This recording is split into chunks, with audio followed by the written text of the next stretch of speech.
Hello বন্ধুরা, আজকে একটা আম দিয়ে সুস্বাদু একটা রেসিপি বানাবো।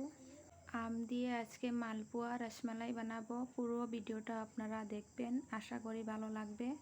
এখন আমের সিজন চলছে, তো একদম ঘরোয়া পদ্ধতি দিয়ে এগুলা করেই বানিয়ে খেয়ে দেখবেন, আশা করি ভালো লাগবে। যদি ভালো লাগে তাহলে লাইক কমেন্ট শেয়ার করতে ভুলবে না। পুরো ভিডিওটা দেখবেন, স্কিপ করে যাবে না, তাহলে বুঝতে পারবে এইভাবে বানালে খেতে কত ভালো লাগে।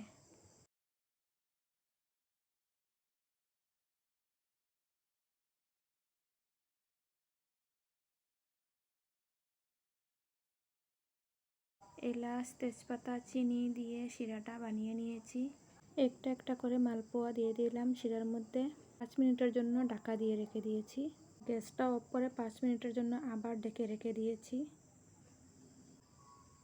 Tata, bye bye.